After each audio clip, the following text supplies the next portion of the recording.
We all fall into our own kind of love with C.S. Lewis, and I had fallen into mine at 12 years old when I read the Screwtape Letters and then Narnia.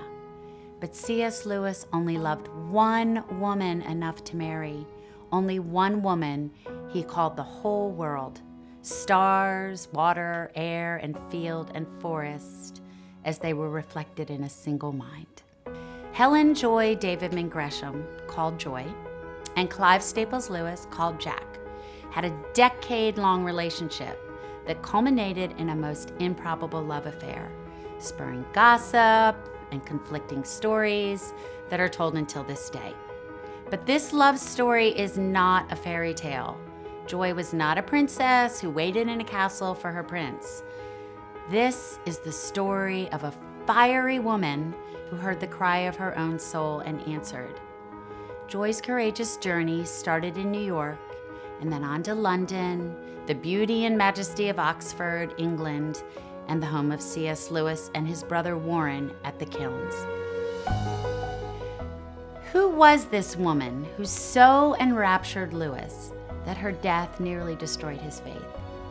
Why do we only know her as the dying wife in Shadowlands, when her story is both fascinating and provocative?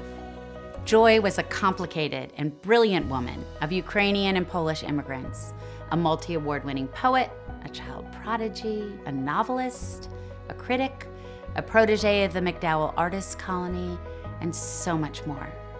She read before she was 3 years old, graduated from high school at 14 years old, and gained a master's degree by age 19 from Columbia. She was also an ex-atheist, converted Jew, and former communist.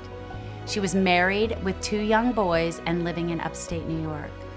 How was she ever to know or fall in love with a Don and Christian apologist in Oxford, England? This seems an impossible pairing, but it might have begun with a mystical conversion experience that Joy didn't understand. An intellectual seeker, she sent her inquiries on faith and God to C.S. Lewis.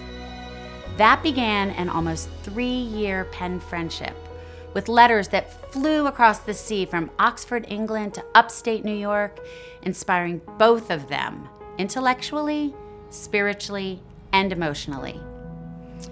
In 1952, with things at home in great turmoil, Joy sailed to England to finally meet her friend Jack. Whether in London or in Oxford, whether punting on the Cherwell or hiking Shotover Hill, whether having pints at the Eagle and Child or collaborating in Lewis's rooms at Magdalen College, Joy and Jack's friendship blossomed. Through a decade of obstacles, laughter, oceanic travel, and deep friendship, Joy and Jack grew in faith and toward love. Their Eros story contributed to some of C.S. Lewis's greatest works on love, on grief, on the true self behind the veil, and of course, faith. Yet Joy is rarely acknowledged for the muse, editor, best friend, and beloved wife she was to this revered author. I began this novel a little in love with the image of C.S. Lewis, a little enchanted by Joy and by Oxford. And what I discovered was a fascinating woman who teaches us about the great and worthwhile struggle toward the undivided life of a woman's soul seeking God. Becoming Mrs. Lewis allows Joy to emerge from the shadowlands of history.